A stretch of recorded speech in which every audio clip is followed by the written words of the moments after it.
Hey crew, it's Pitt and I'm back with some more Esoterica. Today we are diving back into the works of Mrs. Helena Blavatsky. This is the Secret Doctrine. We are reading aloud and discussing as we go along the various points that are brought to light by the text. It is not the format for everyone, but some people seem to find value in it, so you are more than welcome to tag along as we continue our exploration. Before we begin, however, if you are unfamiliar with me, any of my unconventional beliefs, or if at any point in time I lose you in the terminology, there will be several playlists linked in the corner above, in the box below, along with the original source material so that you can get a better understanding of who I am and why I say the things that I do. With that being said, we are going to dive in and continue our exploration of the Secret Doctrine with the Days and Nights of Brahma.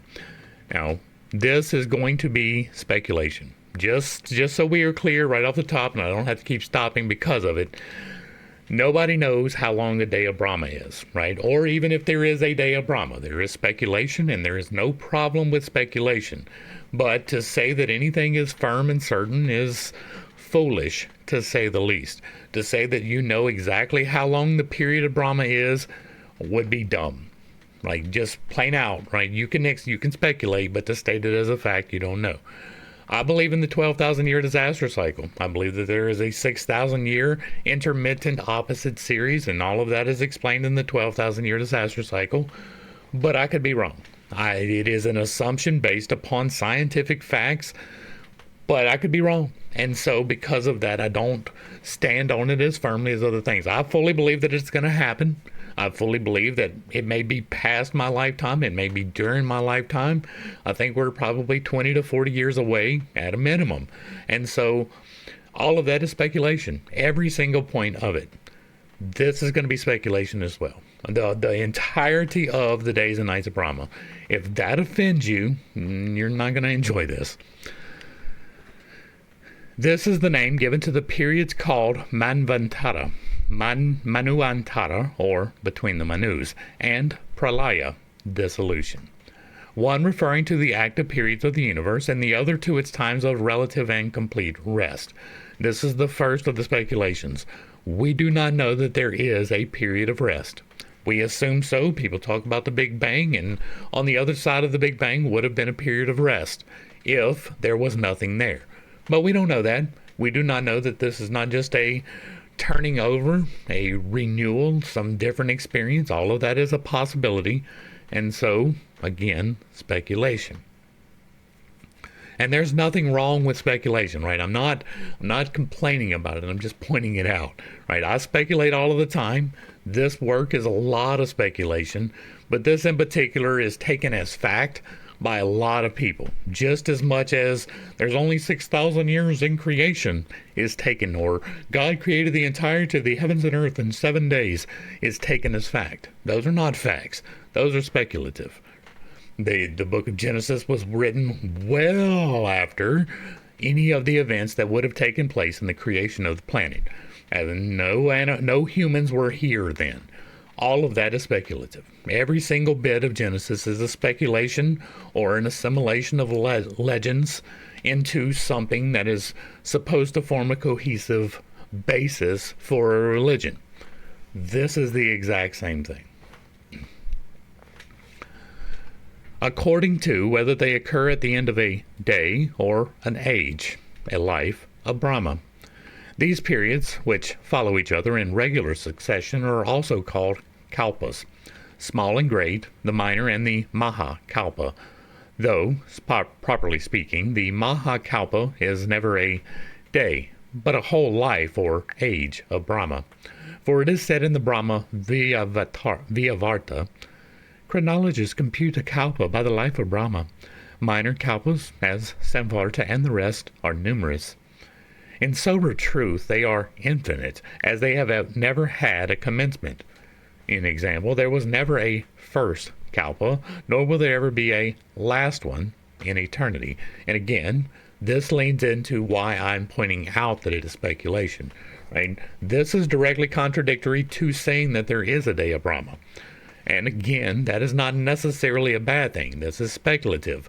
Thought exercises are great. Speculating on the beginning of the universe, it's a fun exercise, but it's one that we will never be able to prove, right? Even if we have the most, the fullest scientific data possible.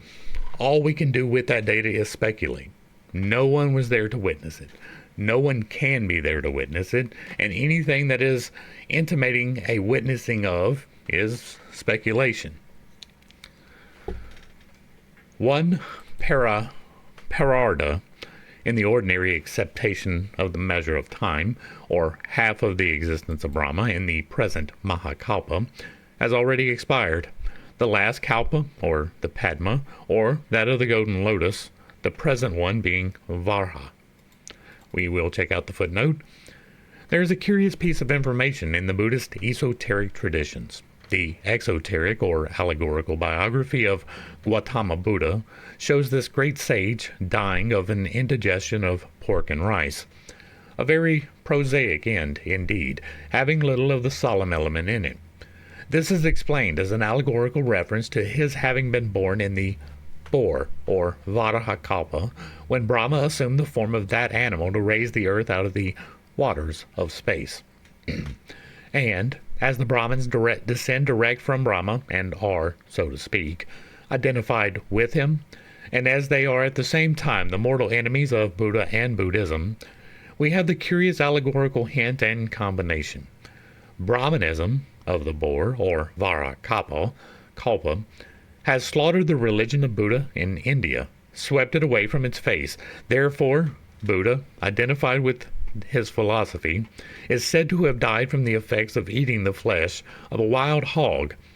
The idea alone of one who established the most rigorous vegetarianism and respect for animal life, even to refusing to eat eggs as vehicles of latent future life, dying of a meat indigestion, is absurdly contradictory and has puzzled more than one Orientalist. But this explanation, unveiling the allegory, explains all the rest. The Varaha, however, is no simple boar, and seems to have meant at first some antediluvian lacustrine animal, delighting to sport in water. I am going to point out here that life is meant to be a balance and not an exclusion, and if you are practicing a vegetarian diet, that is perfectly within your rights, but know full well that you are not in balance. You are not in balance. You are not in balance. You're like, well, I'm saving life. No, you're not. You're killing plants. Plants have life too. Plants have essence. They have soul. They have nuclei. They have all kinds of little mechanisms within themselves. You're eating them too. This is an arbitrary designation. This is something to make you feel better, but it is not balance. Should you be killing things relentlessly with no purpose? No. But is it okay to kill something to eat it? Yes, that is indeed part of the circle of life.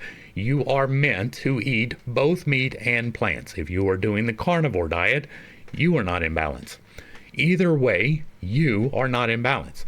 The only way to be in balance is to eat a healthy, regulated, well-balanced diet. You are meant to eat meat. And I don't care who's telling you that. I don't care that Buddha gave this direction.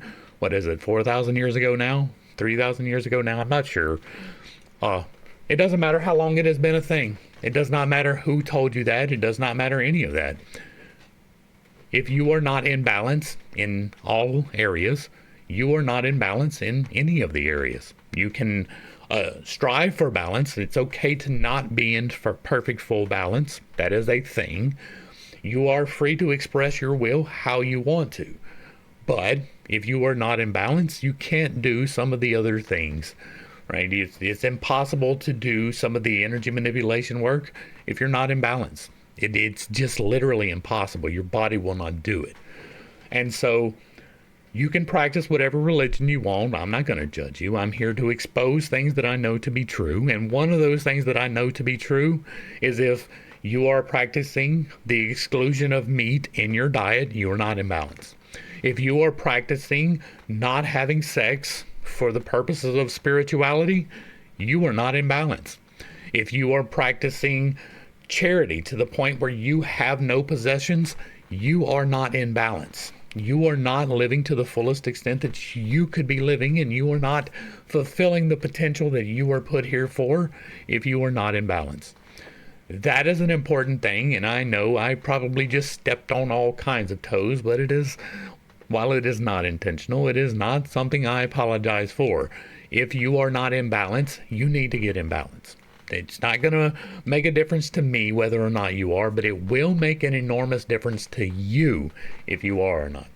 And the same thing holds true if you are consuming exclusively things that are terrible for you. If you spend your day drinking nothing but Coke products or Dr. Pepper or Pepsi or whatever fully sugary drink that you choose to drink, you are not in balance. If you spend your day eating potato chips and no salads, you are not in balance. If you are not eating a well-balanced, well-regulated, nutritious diet, you are not in balance, and you will not be able to do some of the things that we talk about here and in the Infinite Integrations playlist. You just will not be able to do it. And it's not me telling you you can't. You can try all you want, but the results will not be what you want them to be. That is a guarantee. Back to the text. The present one being Varaha, the boar incarnation or avatar. By the scholar who studies the Hindu religion from the Puranas, one thing is to be especially noted. He must not take literally, and in one sense only, the statements therein found, since those which especially concern manvantaras or kalpas have to be understood in their several references. So, for instance, these periods relate in the same language to both the great and the small periods, to Mahakalpas and to minor cycles. The Matsya, or fish avatar, happened before the Varaha, or boar avatar. The allegories therefore must relate to both the Padma and the present Manvantara, and also to the minor cycles which took place since the reappearance of our chain of worlds and earth. And as the Matsya avatar of Vishnu and Vyasavata's deluge are correctly connected with an event that happened on our earth during this round, it is evident that while it may relate to pre-cosmic events in the sense of our cosmos or solar system, it has a reference in our case to a distant geological period. Not even esoteric philosophy can claim to know, except by analogical inference, that which took place before the reappearance of our solar system and previous to the last Mahapralaya. But it teaches distinctly that after the first geological disturbance in the Earth's axis, which ended in the sweeping down to the bottom of the seas of the whole second continent with its primeval races, of which successive Earths or continents, Atlantis was the fourth, there came another disturbance by the axis, resuming as rapidly its previous degree of inclination. We will pause right here. There's a lot here that I speculate upon. Right? We talked briefly about the 12,000 year disaster cycle. The mechanics of that is, there is sufficient reason to believe that the Earth rotates 90 degrees on its axis every 12,000 years. It could be more often, it could happen every 6,000 years, but the evidence seems to imply it is a 12,000 year cycle. It happens on the hot point of the cycle as opposed to the wet part of the cycle. Now, the wet part of the cycle is this flood that they're talking about here. This worldwide flood that is recorded by pretty much everybody, like every native peoples have some legend of this flood. Current scientists like to explain that away as regional floods that they take as being worldwide, but it is more likely that it is a worldwide flood. It is almost certain that it is caused by this catalyst that comes into our solar system. So that one happened 6,000 years ago. 12,000 years ago, which is 6,000 years prior to that, and these numbers are very rough estimates. It's around 12,000 years, around 6,000 years. 12,000 years ago, there was the fire event. Now, this would have manifested, in my opinion, in the appearance of a great fiery sword coming down from heaven and changing the landscape in very real ways. By that I mean raising mountains where there were planes driving down into the ocean, things that were previously above water. Part of the mechanics of that is going to be the plasmic discharge that happens, which we described in more detail in the 12,000 year disaster cycle, and I believe yesterday. But also, part of it is because of this rotation. The tilt of the axis changing from where it is now to 90 degrees.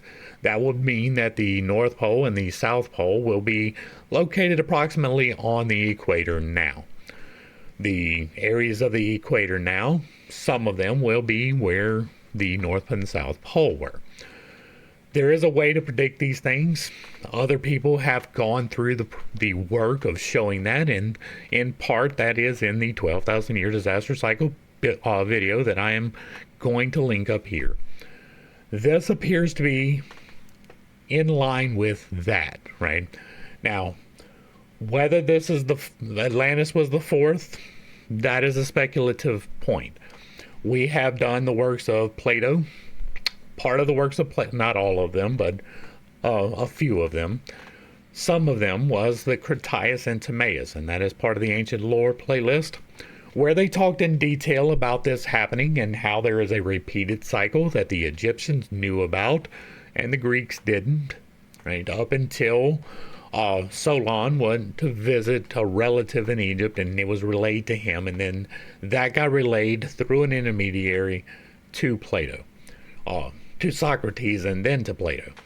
So it is a chain of this person said, take that as they will, but there is sufficient reason in my estimation to believe that it is an accurate account. Whether or not it is a fully accurate account, whether or not it was a truly global flood or just a mostly global flood, that's up for debate, right? There is significant evidence to believe that it is a worldwide one, and so that's where I go with it.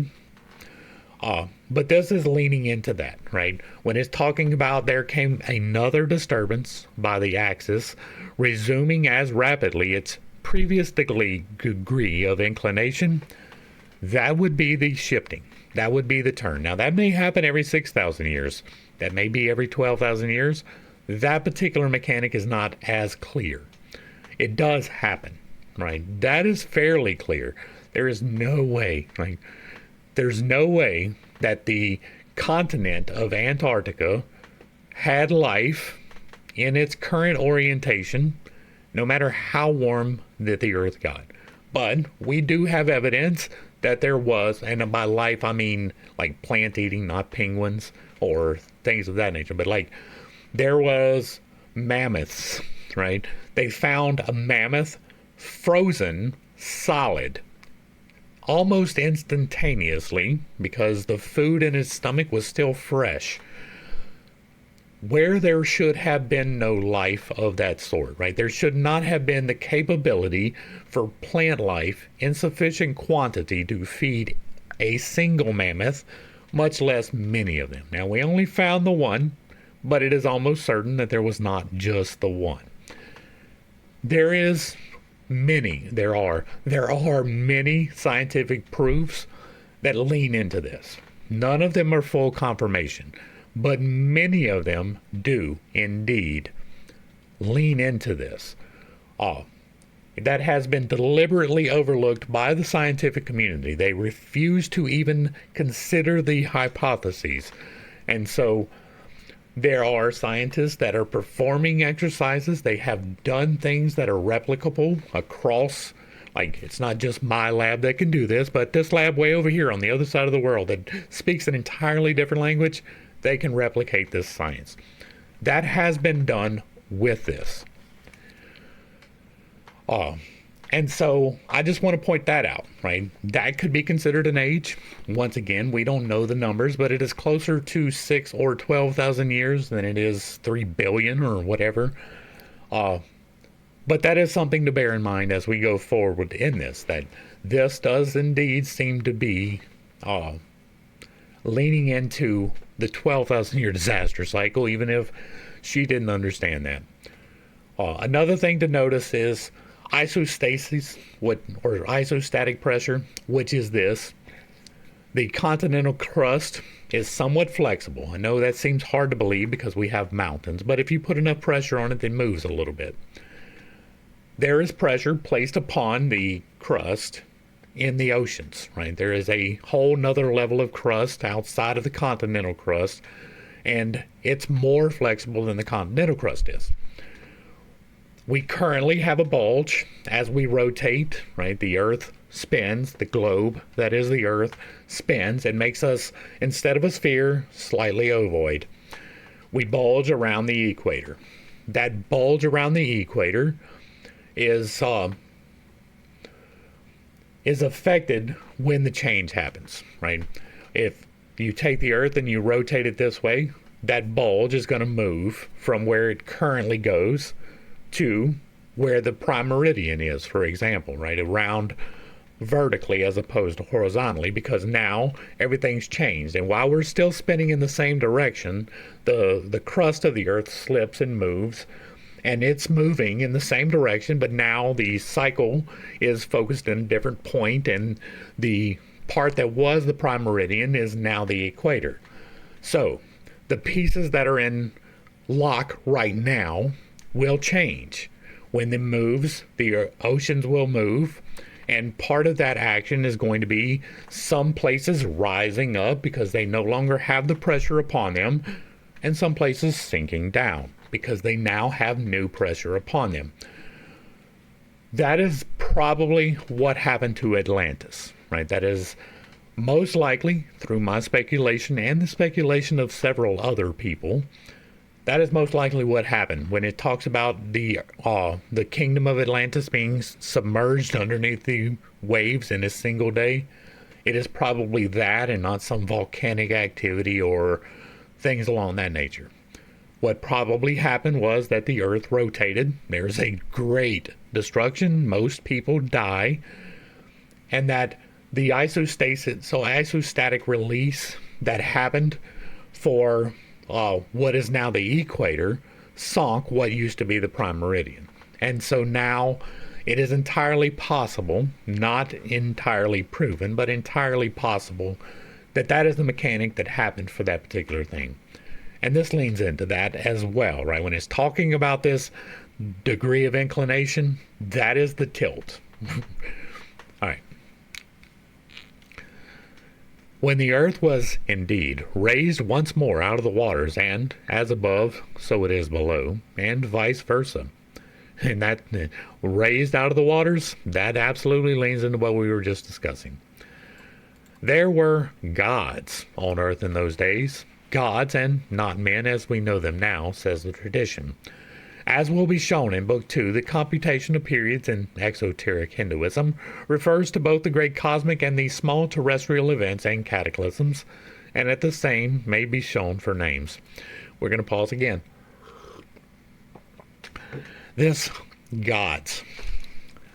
There is sufficient reason to believe through the various legends, right? If you look back to the story of Noah, just prior to the flood, it is said that there was never rain, that the earth was constantly in a period of stasis, that the plants were watered through the dew in the air, and that leads to the conclusion for some people that there was this thing called the vapor canopy. Now, this is a probable explanation for a couple of things. In order for that to happen, then the earth would have had to have been under more pressure. More pressure allows for greater growth.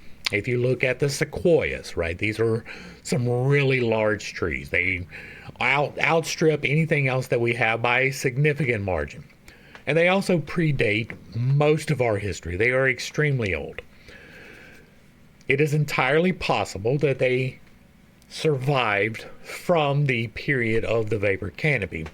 But that type of growth is, while not a guarantee, entirely probable if the pressure was sufficient to keep a vapor canopy as opposed to a rain cycle. That type of growth also would lead to the megafauna, which we do not seem to be able to replicate these days, right? Our largest animal now is the mammoth, or is the elephant, right? I believe the Indian elephant as opposed to the African elephant by a small margin of land. We have the whales in the ocean, and those are significantly larger, but again, that is a pressure differential happening. The growth of these extra large creatures, right, the megafauna, can be attributed to this vapor canopy. If it was true that the vapor canopy caused, or was part of the causative effect that led to this abundant growth, then it is entirely possible that that same pressure would have been responsible for the giants. Now, I'm not talking about somebody 6 foot in a region where people are 5'5", although that would seem, well, you're a little bit big. I'm not talking about 7 foot. And if you the average in prehistory and that early history age was around 5'5". That's why I'm using that number. To a person that's 5'5", 7 foot would look enormous, right? But we have that now. I'm talking about doubling the size. 10 foot.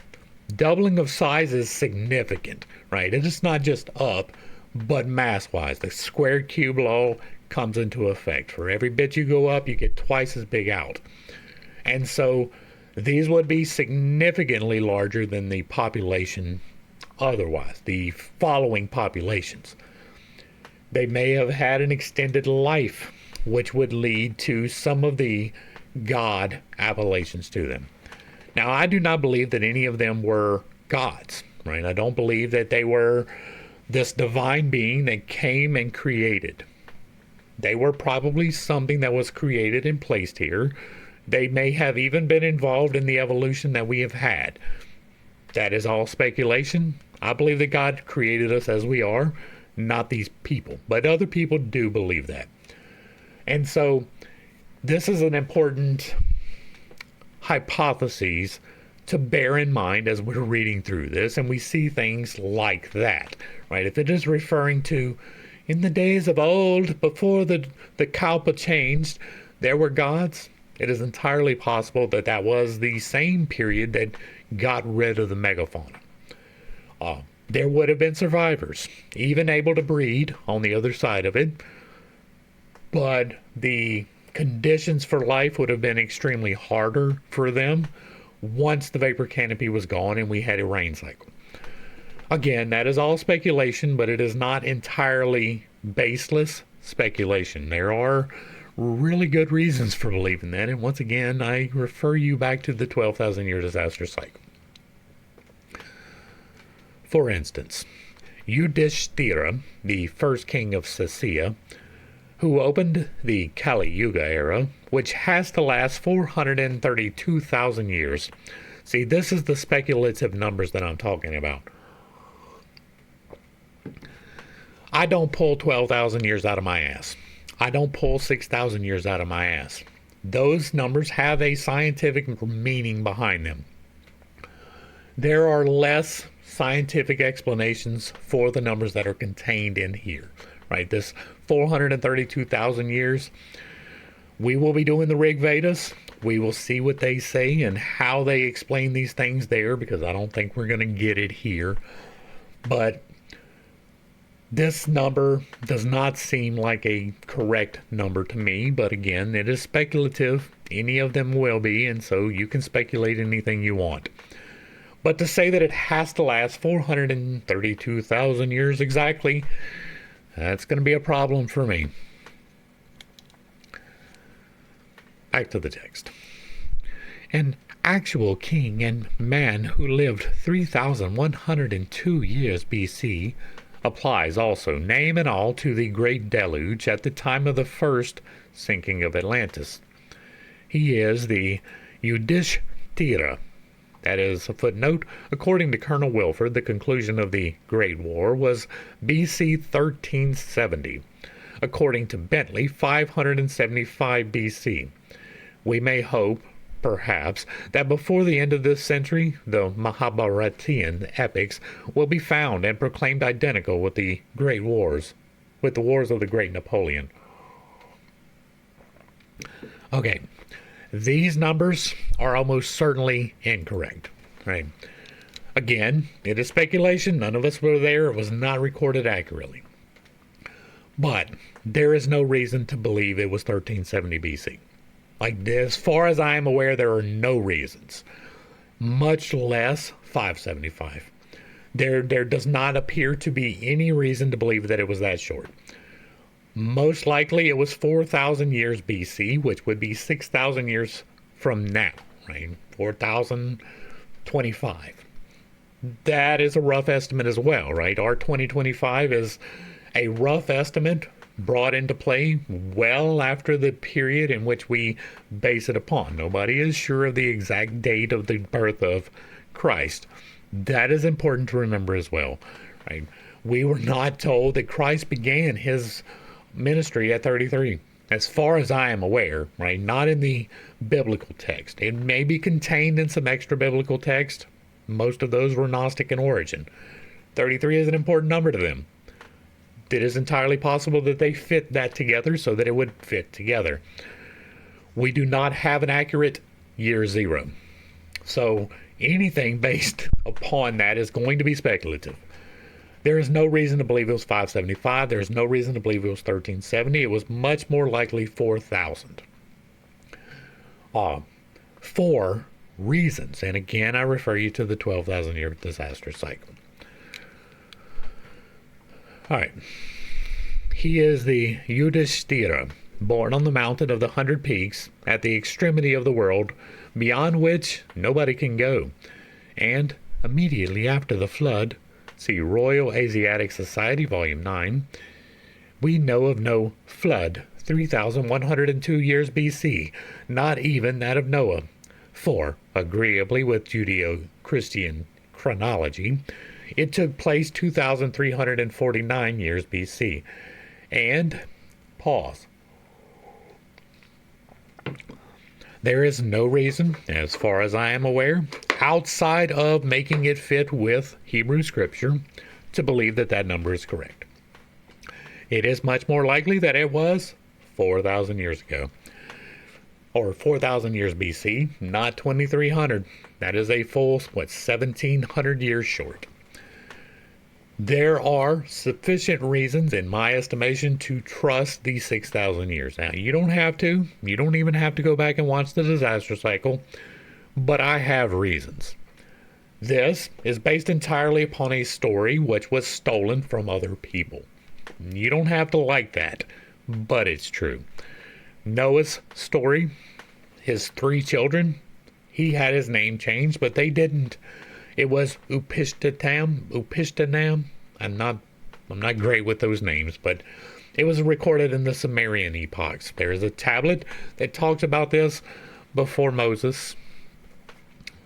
And it is entirely possible that the story of Moses was taken wholesale, changed to fit the narrative by Isaiah or Ezekiel. I think it was Isaiah.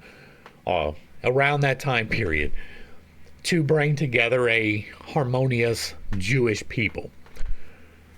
It is almost certain, and by almost certain I mean with 99% in my estimation, that it was stolen.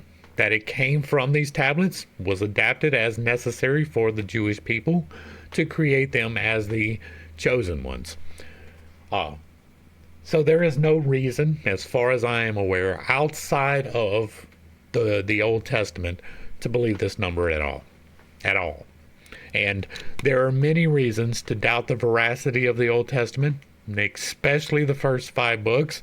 If that is confusing to you at all, I highly recommend you check out the Unconventional Bible Study, which is me reading aloud the Bible in the exact same way that we are doing here, except we went through and we did word studies and we dug deeper into what was actually going on, and that was one of the things that was actually going on. This relates to an esoteric division of time and a mystery explained elsewhere, and may therefore be left aside for the present. Suffice to remark at this juncture that all of the efforts of imagination of the Wilfords, Bendleys, and other would-be Oedipuses of esoteric Hindu chronology have sadly failed. No computation of either the four ages or the Manvantaras has ever been unriddled by our very learned Orientalists, who have, therefore, cut the Gordian knot by proclaiming the whole a figment of the Brahmanical brain. So be it, and may the great scholars rest in peace. This figment is given in the preliminary sections which preface Anthropogenesis in Book 2 and with esoteric additions. Let us see, however, what were the three kinds of pralayas and what is the popular belief about them. For once, it agrees with esotericism. Of the pralaya before which 14 manvantaras elapse, having over them as many presiding manus, and at whose close occurs the incidental, or Brahma's dissolution, it is said in Vishnu Purana, in condensed form, that at the end of 1,000 periods of 4 ages, which complete the day of Brahma, the earth is almost exhausted. The eternal Avayaya, Vishnu, assumes then the character of Rudra, the destroyer, Siva, and reunites all his creatures to himself. He enters the 7 rays of the sun and drinks up all of the waters of the globe. He causes the moisture to evaporate, thus drying up the whole earth. Oceans and rivers, torrents and small streams are all exhaled. Thus, fed with the abundant moisture of the 7 solar rays, become 7 suns by dilation, and they finally set the world on fire. Hari, the destroyer of all things, who is the flame of time, Kalagni, finally consumes the earth. Then Rudra, becoming Jarandana, breathes clouds and rain. This, again, leads into what I believe.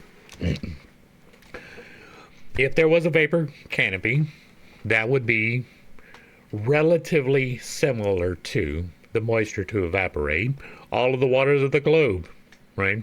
That is not an exact one for one.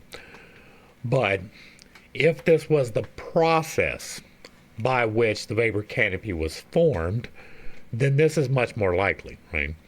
Now, that is not to say that it is exactly correct, but it would be, in the fire event, extremely likely that the flame would consume most of the things on the earth, that water would become extremely scarce, which is a prophesied thing to happen, by the way. When it talks about 1/3 of the waters, what do you think it's talking about? The 1/3 of the rivers, 1/3 of the waters. These are real things, and it is entirely possible that that is a consequence of this event happening and the fire coming down and vaporizing things and creating pressure, which will take a while to dissipate. And so, this seems to lean into, but not an exact replica of, the things that I believe as well.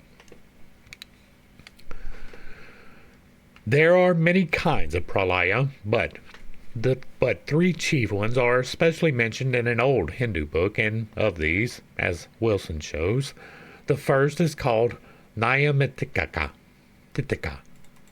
We will check out this footnote in the Vedanta and Nyaya, Nimitta, from which Nayamitika is rendered as the efficient cause when antithesized with Upadana, the physical or material cause. In the Sankhya Pradhana is a cause inferior to Brahma, or rather Brahma being himself a cause is superior to Pradhana. Hence, incidental is wrongly translated and ought to be translated, as shown by some scholars, ideal cause, and even real cause would have been better. The first is called Nayamitika, occasional or incidental, caused by the intervals of Brahma's days. It is the destruction of creatures, of all that live and has a form, but not of the substance which remain in status quo until the new dawn in that night. The other is called Prakritika, and occurs at the end of the age, or life of Brahma, when everything that exists is resolved into the primal elements, to be remodeled at the end of that longer night. But the third Esoterica does not concern the worlds or the universe, but only the individualities of some people. It is thus individual pralaya or nirvana, after having reached which there is no more future existence possible, no rebirth till after the Mahapralaya. The latter night, lasting as it does 311 trillion, 40 billion years. That is that number that I was talking about that they just randomly pulled out of their ass. As far as I am aware, there is no logical reason to believe that that is a true number. And having the possibility of being almost doubled in case the lucky Jivanamukti reaches nirvana at an earlier period of Manvantara, so it is an adjustable random number, is long enough to be regarded as eternal, if not endless. The Bhagavata speaks of a fourth kind of pralaya, the nitya, or constant dissolution, and explains it as the change which takes place imperceptibly in everything in this universe, from the globe down to the atom, without cessation. It is growth and decay, life and death.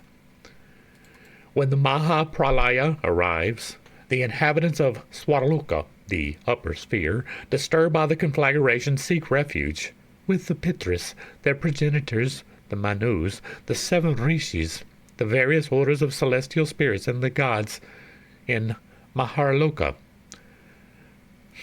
This is interesting. Like this again leads into what I believe about the fire event, right?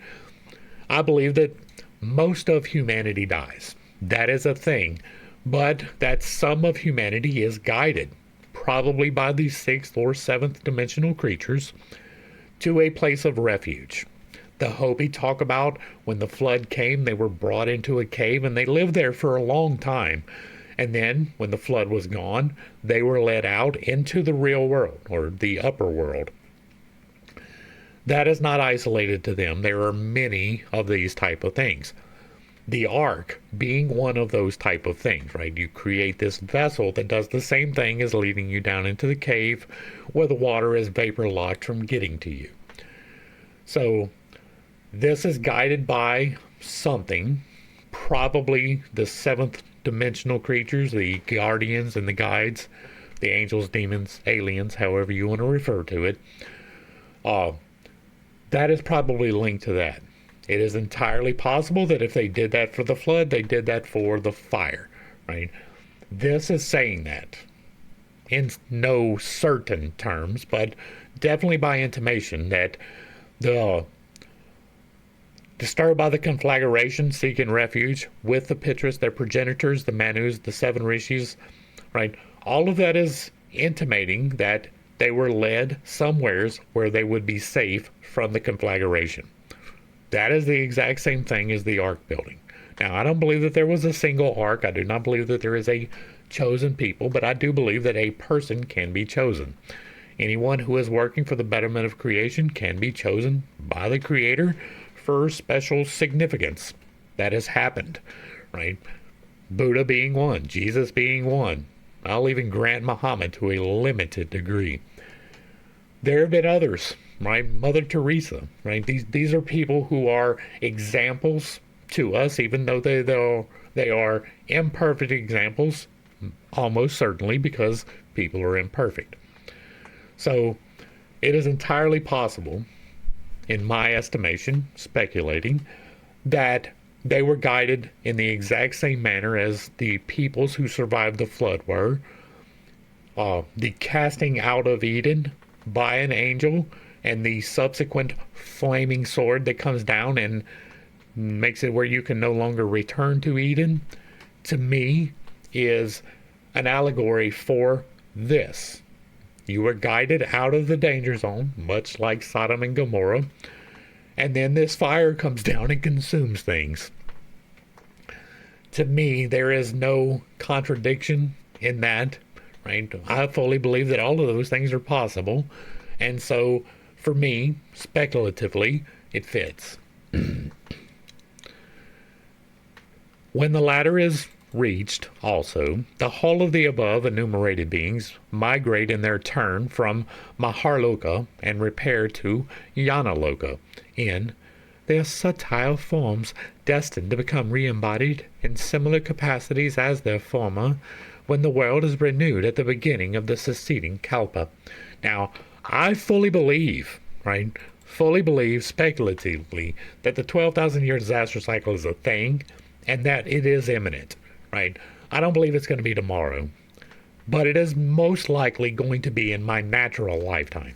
Now, I could die today, and therefore it would not be in my lifetime, but naturally, I'm looking for another good 40 years, right? I'm 47 years old. 87's not that old, considering what we've got. Now, whether I am in shape at that point to do anything other than die, that is a question.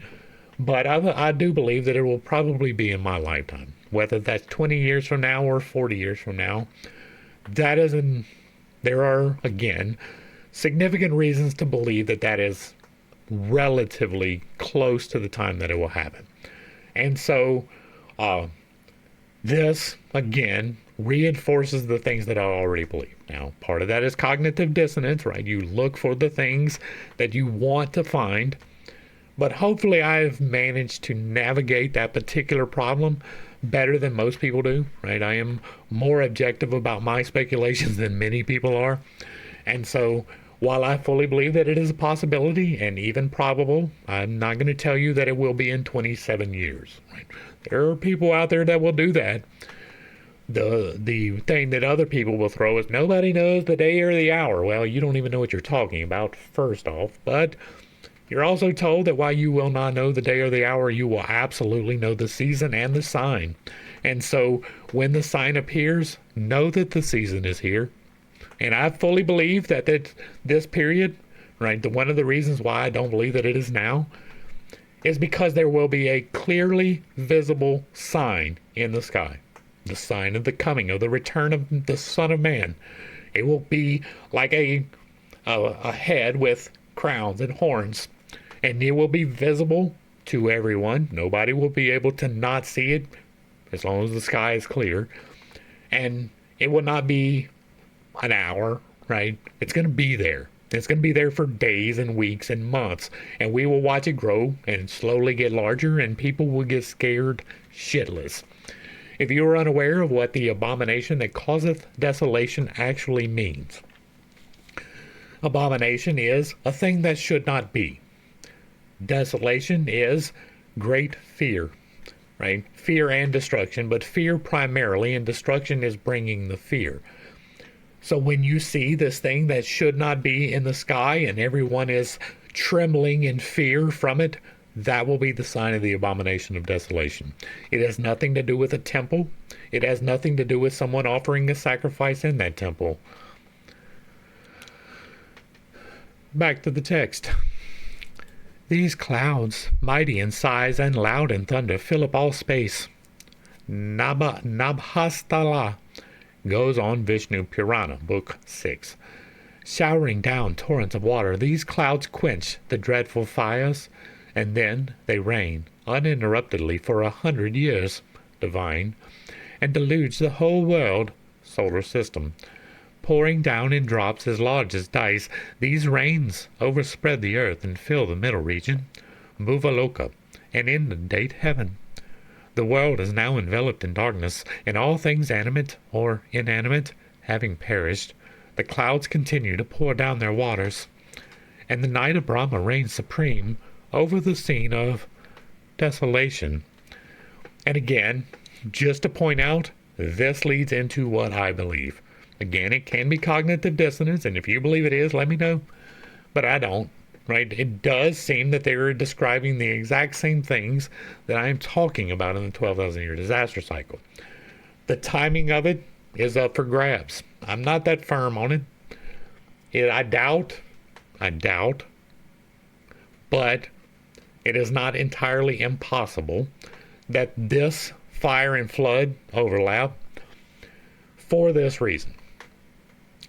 If there is a fire event, and there is a great plasmic discharge of the kind that could create mountains, which is a thing, If that is true, and we have this plasmic discharge that is several miles wide and it maintains contact for a while, creating these things, then it is entirely possible that it will heat the atmosphere to such a point that the waters evaporate. If that happens, then they eventually have to condense and the water will fall. If there is that much water in the atmosphere, it will be torrential falls. And if you don't believe that that's a thing, I want you to do yourself a favor. If you look back, I believe it was 2016, there was a volcano that erupted under the water in the Pacific, and it evaporated a awful lot of water. Since that particular event, we have had floods of 1,000-year proportion, a lot. Now, in 2016, that happened here in Louisiana. We got a flood of water. It was not a named storm. It was just a system that came in and dumped a retarded amount of water, like ridiculous levels of water here. We got water in places that had not seen flooding since civilization has been recorded here. Everything went underwater, like almost everything, like 90% of the state suffered damage in one way or another. That is directly related to that volcanic event. The same thing happened in Houston the next year. The same thing just happened in Asheville, North Carolina, due to a hurricane, a Category 5 of enormous strength that did some unusual things and went in unusual ways and dumped water in places that had not seen it ever. That is directly related to that volcano as well, in my estimation, through the speculation that I have done. This is entirely possible through that mechanic. If the water is evaporated and winds up in these currents in the air, which is what happened with the volcano, it is still there. There is still more water vapor now than should be because of that volcano back in 2015, 2016. And so this is entirely a plausible situation based upon that science, right? That is the type of science that I look at when I'm looking at these things that I'm relaying. And yes, it is speculative, but it is based in something that makes sense and is trackable, right? Okay, next up. This is what we call in the esoteric doctrine a solar pralaya. When the waters have reached the region, and I did that because, what is the catalyst for this? The sun. When the waters have reached the region of the seven rishis, and the world, our solar system, is one ocean, they stop. The breath of Vishnu becomes a strong wind which blows for another 100 divine years until all the clouds are dispersed. The wind is then reabsorbed, and that of which all things are made, the Lord by whom all things exist, he who is inconceivable, without beginning, the beginning of the universe, reposes, sleeping upon Sesha, the serpent of infinity, in the midst of the deep. The adequate creator, Hari, sleeps upon the ocean of space in the form of Brahma, glorified by Sanaka, footnote. The chief Kumara, or virgin god, a Dayan Kohan who refuses to create, a prototype of Saint Michael who refuses to do the same. Glorified by Sanaka and the Siddharas, saints of Yanaloka, and contemplated by the holy denizens of Brahmaloka, anxious for final liberation, involved in mystic slumber, the celestial personification of his own illusions. This is the Pratisanchara dissolution, termed incidental because Hari is its incidental, ideal cause. Footnote 2. See concluding lines in section Chaos, Theos, Cosmos, which we did 2 days ago. When the universal spirit wakes, the world revives. When he closes his eyes, all things fall upon the bed of mystic slumber. In like manner, as 1,000 great ages constitute a day of Brahma, in the original it is Padmayoni, the same as Abjayani, Lotos born, not Brahma. So his night consists of the same period. Awakening at the end of his night, the unborn creates the universe anew. Vishnu Purana. This is incidental pralaya. What is the elemental dissolution? When, by dearth and fire, says Parasara to Maitreya, all the worlds and patalas, hells, are withered up. Footnote. This prospect would hardly suit Christian theology, which prefers an eternal everlasting hell for its followers, and I will take this opportunity to point out that hell is not a Old Testament concept at all. There is no eternal burning torment in the entirety of the Old Testament that is entirely created in the New Testament. The progress of elemental dissolution is begun. Then, first the waters swallow up the property of earth, which is the rudiment of smell, and earth, deprived of this property, proceeds to destruction, and becomes one with water. When the universe is thus pervaded by the water waves of the watery element, its rudimentary flavor is locked up by the elements of fire, on account of which the waters themselves are destroyed and become one with fire. And the universe is, therefore, entirely filled with flame, ethereal, which gradually overspreads the whole world. While space is one flame, the element of wind seizes upon the rudimentary property or form, which is the cause of light, and that, being withdrawn, pralina, all becomes of the nature of air. The rudiment of form being destroyed, and vibhavasu, fire, deprived of its rudiment, air extinguishes fire and spreads over space. That is unlikely. Air is not going to extinguish fire. Air feeds fire. I mean, I guess if it's like nitrogen, which is deprived of light when fire emerges into air. Air, then, accompanied by sound, which is the source of ether, extends everywhere throughout the 10 regions. Right now, ether is the plasma. It is the primal substance. It is the potentiality of creation. It is literally about to change. And so it is not the source, right? The sound can be the causation for ether to change, and it is a audible indication that change has occurred, but it is not the source of ether. That is an important distinction for me, right? In my speculations, the things that I talk about, fire is going to be the primary element. All the rest of them are secondary. Without fire, there is no change. Without fire, there is no ionization. Without fire, there is no chemical molecular bonding. There is no ionic discharge. Without fire, breath, motion, life, there is no existence. And so, fire, motion, heat is going to be the primary element. That is the reason why Zoroastrians actually worship the fire. It is a visible, controllable indication of the plasmic change of the ether. And so, for me, air is not going to be the source of ether, but it is a manifestation of ether, in the exact same way that earth is a manifestation of ether. The ether, being plasma, is literally every single atom in existence. Every elemental atom, right? You have an individual hydrogen. You have one electron, one neutron, one proton. The proton and the neutron are bound together, and around them circles an electron, a singular free-floating electron.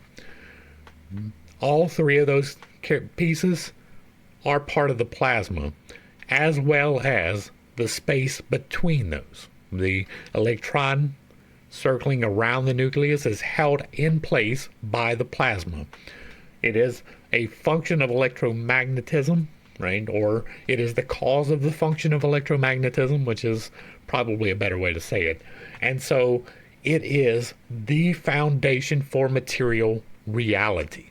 It is the formative primary, without which nothing can change.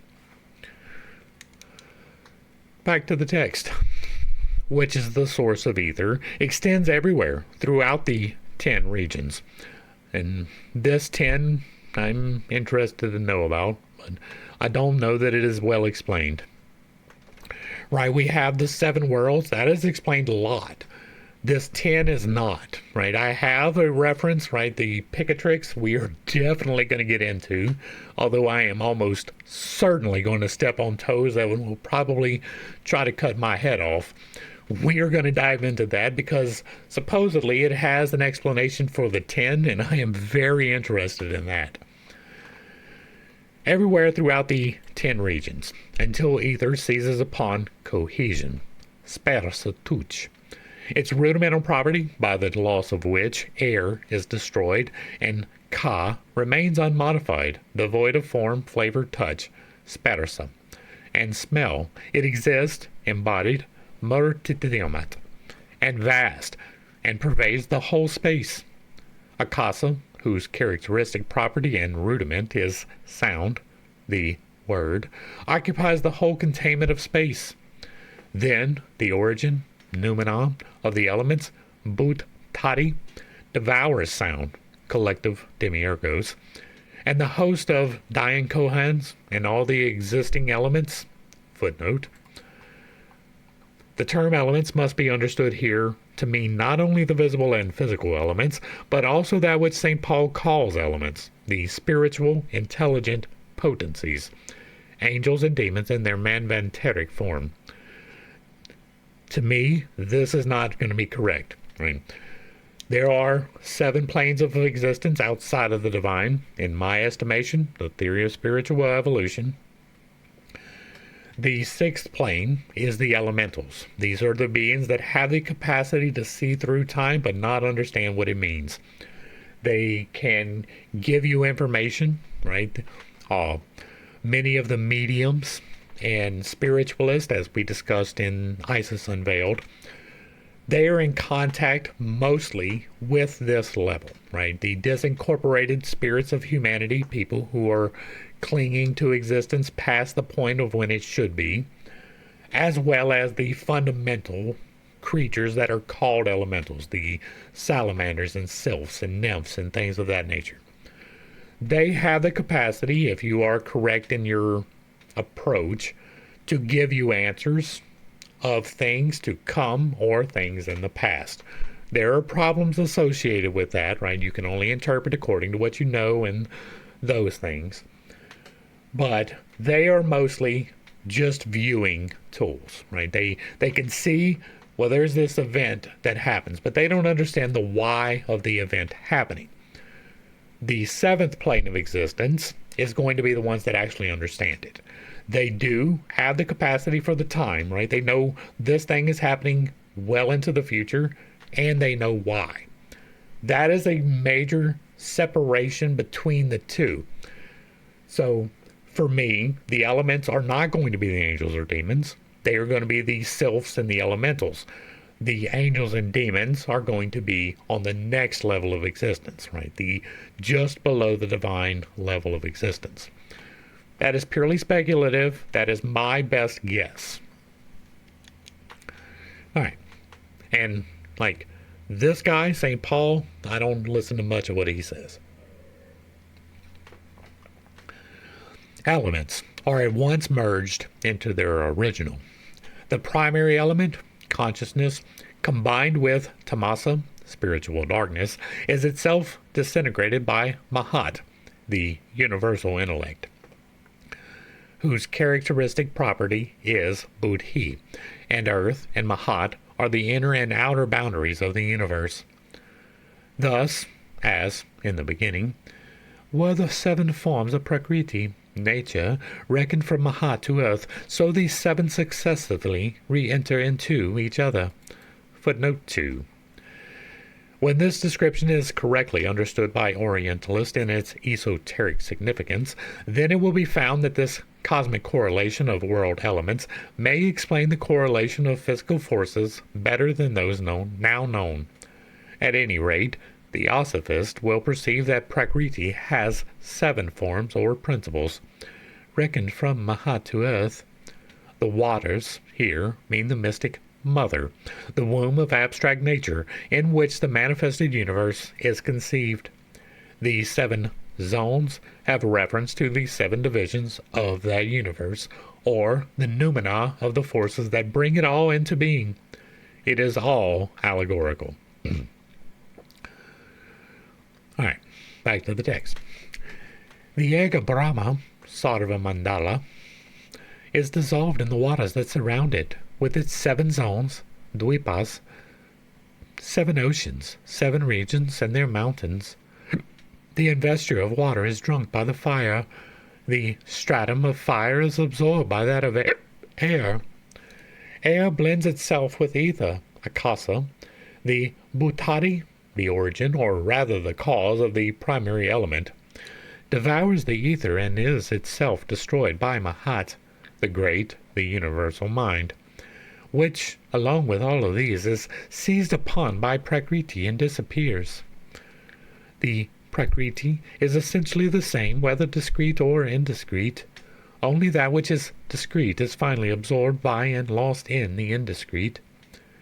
Pums, spirit, also, which is one pure, imperishable, eternal, all-pervading. It is a portion of that supreme spirit which is all things. That spirit, Sarvesa, which is other than embodied spirit, and in which there are no attributes of name, species, Naman, or Yati, or Rupa, hence body, rather than species, or the like, remains as the sole existence, Satata, Prakriti and Purusha, both revolving finally into Supreme Spirit. From Vishnu Purana, Wilson's mistakes being here corrected, and original words put in brackets. This is the final pralaya. Footnote 3. As it is the Maha, the great or so-called final pralaya, which is here described, everything is reabsorbed into its original one element. The gods themselves, Brahma and the rest, being said to die and disappear during the long night. This is the final pralaya, the death of cosmos, after which its spirit rests in nirvana, or in that for which there is neither day nor night. All the other pralayas are periodical and follow in regular succession, the manvantaras, as the night follows the day of every human creature, animal, and plant. The cycle of creation, of the lives of cosmos, is run down, the energy of the manifested word, having its growth, culmination, and decrease, as have all things temporary, however long their duration. The creative force is eternal as noumenon, as a phenomenal manifestation in its aspects. It has a beginning and must, therefore, have an end. During that interval it has its periods of activity and its periods of rest, and these are the days and the nights of Brahma. But Brahma, the noumenon, never rests, as it never changes and ever is, though it cannot be said to be anywhere. The Jewish Kabbalists felt this necessity of immutability in an eternal, infinite deity, and therefore applied the same thought to the anthropomorphic God. The idea is poetical and very appropriate in its application. In the Zohar we read as follows. As Moses was keeping a vigil on Mount Sinai in company with the deity, who was concealed from his sight by a cloud, he felt a great fear overcome him, and suddenly asked, Lord, where art thou? Sleepest thou, O Lord? And the Spirit answered him, I never sleep. Were I to fall asleep for a moment before my time, all the creation would crumble into dissolution in one instant. And again, it is important to remember that the books of Moses were stolen. Before my time is very suggestive. It shows the God of Moses to be only a temporary substitute, like Brahma the male, a substitute in an aspect of that which is immutable, and which therefore can take no part in the days or in the nights, nor have any concern whatever with the reaction or dissolution. While the Eastern occultists have 7 modes of interpretation, the Jews have only 4, namely, the real mystical, the allegorical, the moral, and the literal, or pashut. The latter is the key of the esoteric churches and not worthy of discussion. read in the first, or mystical key. Here are several sentences which show the identity of the foundations of construction in every scripture. It is given in Mr. T. Meyer's excellent book on the Kabbalistic works he seems to have well studied. I quote verbatim. Barayashith bara Elohimath hashama yamavath haretz. An example. In the beginning, the gods created the heavens and the earth, the meaning of which is the sixth sephiroth of construction. Footnote. The builders of the stanzas, over which Barayashith stands, all belong below. It created six, and on these stand all things, and those depend upon the seven forms of the cranium up to the dignity of all dignities. And the second earth does not come into calculation before, therefore it has been said, and from it, that earth which underwent the curse, came it forth. It, the earth, was without form and void, and darkness was over the face of the abyss. And the spirit of Elohim was breathing, merakapata, an example, hovering, brooding, over, moving.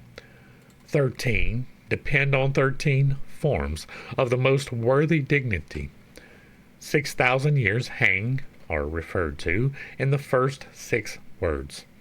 The 7th thousand, the millennium, above it, the cursed earth, is that which is strong by itself, and it was rendered entirely desolate during 12 hours, 1 day, as it is written. In 1 day your empire disappeared beneath the sea. In the 13th, it, the deity, shall restore all, and everything shall be renewed as before, and all those 6 shall continue, etc. The Sephiroth of construction are the 6 Dayan Kohans, or Manus, or Prajapati, synthesized by the 7th Barashith, the first emanation, or Logos, and who are, therefore, or who are called, therefore, the builders of the lower, or physical universe. All belong below. These 6, whose essence is of the 7th, are the upadi, the base or fundamental stone on which the objective universe is built, the noumena of all things. Hence, they are at the same time the forces of nature, the 7 angels of the presence, the 6th and 7th principles in man, the spirito-psychophysical spheres of the septenary chain, the root races, etc., etc. They all depend upon the 7 forms of the cranium up to the highest. The second earth does not come into calculation because it is no earth, but the chaos or abyss of space in which rested the paradigmatic or model universe in ideation of the oversoul brooding over it. The term curse is here very misleading, for it means simply doom or destiny, or that fatality which sent it forth into the objective state. This is shown by that earth under the curse being described as without form and void, in whose abysmal depths the breath of the Elohim, collective logwa, produced or photographed the first divine ideation of the things to be. This process is repeated after every pralaya, before the beginning of the new manvantara, or period of sentient individual being. 13 depend on 13 forms refers to the 13 periods personified by the 13 Manus, with Swayambhuva, the 14th. 13 instead of 14 being an additional veil. Those 14 Manus who reign within the term of Mahayuga, a day of Brahma, these 13-14 of the objective universe depend on the 13-14 paradigmatic ideal forms. It is important to note at this particular junction that there are not 12 constellations, but instead 13 that are part of the zodiacal horizon. If you are unaware, there is another one, Ophidius, something like that. It is a snake form, and it is left out of most of the zodiac. There is a reason for that, and it leads into this veil that is being intimated here. The meaning of the 6,000 years, which hang in the first 6 words, has again to be sought in the Indian wisdom. Or, you know what I'm going to say, 12,000 year disaster cycle with the 6,000 year counter cycle. They refer to the primordial 7 kings of Edom, who typify the worlds, or spheres, of our chain during the first round, as well as the primordial men of this round. They are the septenary pre-Adamic, or before the third separated race, first root race. As they were shadows and senseless, they had not yet eaten of the fruit of the tree of knowledge. They could not see the pargufum, or face could not see face. Primeval men were unconscious. Therefore, the primordial 7 kings died. We talk about this in the Unconventional Bible Study, particularly in Genesis, but eating from the fruit of the tree of the knowledge of good and evil is the knowledge that there is good and evil, right? Knowing that sin is a possibility makes you responsible for that sin. We talk often about levels of responsibility.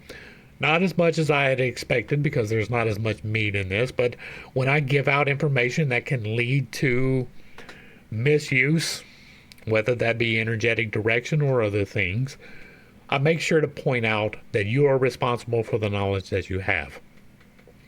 If you walk into a room and you are completely ignorant, right? It's you and your friend, and y'all walk into this room and there's a weapon, one of them things, sitting on a stool, and you've never seen one before in your life, and you walk up and you pick it up and you accidentally discharge it and kill this person, that is entirely different than if you have had training in that particular thing and you pick it up and you rack it in and you point it and you shoot with intention. Those are 2 different acts with the exact same result. You are responsible for the knowledge that you have. If you don't know how this thing operates and there is an accident, there is less responsibility in that. If you are trained and there is a situation that is probably not an accident, you are more responsible. Right. That ties into this. Before they ate from the tree of knowledge, there was no knowledge of the differentiation. Now, it is entirely possible that this cosmic event caused a rapid evolutionary state, right? It is the only thing that would make sense for a rapid evolutionary state. Now, it doesn't have to be the particular outside catalyst that I believe happened, right? This catalyst coming in and causing the plasmic discharge, which creates on a fundamental level differences in elemental capacity, right? It changes water vapor into individualized atoms. It changes things, and it is entirely possible that it changed us from the state of not knowing into the state of knowing. That would be equivalent to eating of the tree of knowledge. All right. The primordial 7 kings died. An example, were destroyed. Vide Sephara Digenutia. Now, who are they? They are the kings, who are the 7 rishis, certain secondary divinities. Sakra, Indra, Manu, and the king and his sons, who are created and perish at one period, as said in Vishnu Purana, Book 1, Chapter 3. For the 7th thousand, not the millennium of exoteric Christianity, but that of anthropogenesis, represents both the 7th period of creation, that of physical man, Vishnu Purana, and the 7th principle, both macrocosmic and microcosmic, as also the pralaya after the 7th period, the night, which has the same duration as the day of Brahma. It was rendered entirely desolate during 12 hours, as is written. It is in the 13th, twice 6, and the synthesis, that everything shall be restored, and the sixth will continue.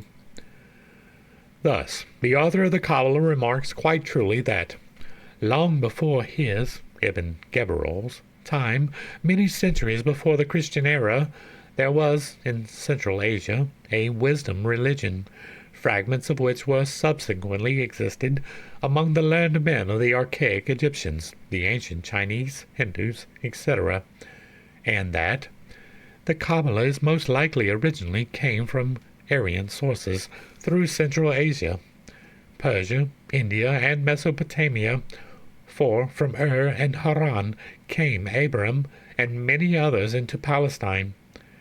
And such was the firm conviction of C.W. King, the author of The Gnostics and Their Remains. Vamadeva Madalayar, Modali, described the coming night most poetically. Though it is given in Isis Unveiled, it is worthy of repetition. Strange noises are heard proceeding from every point. These are the precursors of the night of Brahma. I will propose that these strange noises that are heard from every point are electromagnetic emanations of sound. If you are unfamiliar of the sound that electromagnetism makes, it is well worth looking up, but it sounds a little bit like wah, wah, wah, wah, wah, wah. Now, my voice does no justice to it, but it is a lot like that. It can be it can be Bear that in mind when you think about other things that are discussed as reaching a level of understanding when you are doing meditative practices. There is a very, very good reason why these mantras are things. Dusk rises at the horizon, and the sun passes away behind the 13th degree of Makara, sign of the zodiac, and will reach no more the sign of the Minas, zodiacal Pisces or fish. The gurus of the pagodas, appointed to watch the Rasikar, zodiac, may now break their circle and instruments, for they are henceforth useless. Gradually, light pales, heat diminishes, uninhabited spots multiply on the earth. The air becomes more and more rarefied. The springs of waters dry up. The great rivers see their waves exhausted. The ocean shows its sandy bottom, and plants die. Men and animals decrease in size daily. That is important to remember as we talk about the vapor canopy. Life and motion lose their force. Planets can hardly gravitate in space. They are extinguished one by one. Like a lamp which the hand of the chokra, servant, neglects to replenish. Surya, the sun, flickers and goes out. Matter falls into dissolution, pralaya, and Brahma merges back into Deus, the unrevealed God, and his task being accomplished, he falls asleep. Another day is passed, night sets in, and continues until the future dawn. And now, again, he re-enters the golden egg of his thought, the germs of all that exist, as the divine Manu tells us. During his peaceful rest, the animated beings endowed with the principles of action cease their functions, and all feeling, manas, becomes dormant. When they are all absorbed in the Supreme Soul, this soul of all beings sleeps in complete repose till the day when it resumes its form and awakes again from its primitive darkness. Footnote. Si je colliat le fil des deux, l'enda de Brahma. As the Satya Yuga is always the first in the series of the four ages, or yugas, so the Kali ever comes the last. The Kali Yuga reigns now supreme in India, and it seems to coincide with that of the Western Age. Anyhow, it is curious to see how prophetic in almost all things was the writer of Vishnu Purana when foretelling to Maitreya some of the dark influences and sins of this Kali Yuga. For after saying that the barbarians will be masters of the banks of the Indus, of Chandrabaka and and Kasmara, he adds, there will be contemporary monarchs reigning over the earth, kings of churlish spirit, violent temper, and ever addicted to falsehoods and wickedness. They will inflict death upon women and children and cows.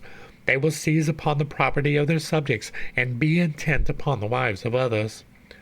They will be of unlimited power. Their lives will be short, their desires insatiable. People of various countries intermingling with them will follow their example, and the barbarians, being powerful in India, and the patronage of the princes, while purer tribes are neglected, the people will perish, or, as the commentator has it, the Malenkakas will be in the center and the Aryas in the end. Footnote 2. If this is not prophetic, what is? Wealth and piety will decrease until the world will be wholly depraved. Property alone will confer rank. Wealth will be the only source of devotion. Passion will be the sole bond of union between the sexes. Falsehood will be the only means of success in litigation, and women will be the objects of sensual gratification. External types will be the only distinction of the several orders of life. If a man, if rich, will be reputed pure, dishonesty, anyaya, will be the universal means of subsistence. Weakness, the cause of dependence, menace, and presumption will be substituted for learning. Liberality will be devotion, mutual assent, marriage, fine clothes, dignity. He who is the strongest will reign. The people, unable to bear the heavy burden, Kahara Bara, the load of taxes, will take refuge among the valleys. Thus, in the Kali age will decay constantly proceed, until the human race approaches its annihilation, pralaya. When the close of the Kali age shall be nigh, a portion of the divine being which exists of its own spiritual nature shall descend on earth, endowed with the 8 superhuman faculties. He will re-establish righteousness on earth, and the minds of those who live at the end of the Kali Yuga shall be awakened and become as pellucid as crystal. And that explains the prophecies associated with Jesus. The men who are thus changed shall be the seeds of human beings, and shall give birth to a race who shall follow the laws of the Krita age, the age of purity. As it is said, when the sun and the moon and the lunar asterism Tisha and the planet Jupiter are in one mansion, the Krita or Satya age shall return. Quick pause to discuss. There are theories that once upon a time our planet had a view of a different configuration of the planets. Now, if there was more pressure, it is entirely possible that the sky would look different, that things that were farther away would actually appear closer. One of the other things that is supposed by some of the scientists that I watch is that at one point in time the solar system was in a period of somewhat stasis. There was an alignment of planets with Saturn or Jupiter being behind it, the king planet, and then in front of that we would have Venus in a smaller dimension with other planets also in that alignment, right? When the sun and the moon and the lunar asterism Tisha and the planet Jupiter, right? So that's the sun and the moon. I'm not sure what this Tisha is, the lunar asterism, but the planet Jupiter, right? The lunar asterism Tisha could be Venus, but the planet Jupiter being the important part, because it is not entirely without reason to suppose that once upon a time Jupiter was luminous, right? It is a gas giant, and it is not outside of the scope of possibility that it was something approximating what we have in the sun. There are records in history of that being a thing, that you would see the sun, but you would also see the king sun. If you would like more information on that, once again, I am going to refer you back to the Thunderbolts Project, where they talk about these signs in the sky in great detail, with much better accuracy than I can convey. But this does not entirely discount that at all, right? This is, in fact, kind of leaning into that. In addition to that, there is another speculation about the orbit of the solar system. We have the Copernican model, which is everything rotating around the sun. We have the geocentric model, which is everything rotating around the Earth. But what is more likely is the Tychos model, which is everything revolving around Jupiter. You can find the Tychos model. I don't have that one linked at all, but the spelling of it is Tychos, Tychos. If you search for the Tychos model, you will get some good explanations on that. And I cannot remember what the channel was that I saw it on, which led me down a rabbit hole to finding out that that is a very probable solution to a lot of astronomy. So take that as you will, but that is a good resource and rabbit hole to check into for both of those, right? The static Jupiter with Venus superimposed upon it, there's really good reasons for believing that. All right, back to the text. 2 persons, Devapi, of the race of Kuru and Moru, of the family of Ikshwaku, continue alive throughout the 4 ages, residing at Kalapa. Footnote: Matsa Purana gives Katapa. They will return hither in the beginning of the Krita age, Moru. Footnote 2. Max Muller translates the name as Maurya, of the Maurya dynasty, to which Chandragupta belonged. In Matsya Purana, chapter whatever, that's like 200 and something, the dynasty of 10 Mauryas, or Mauryas, is spoken of. In the same chapter, it is stated that the Mauryas will one day reign over India after restoring the Kshatriya race many thousand years hence. Only that reign will be purely spiritual and not of this world. It will be the kingdom of the next avatar.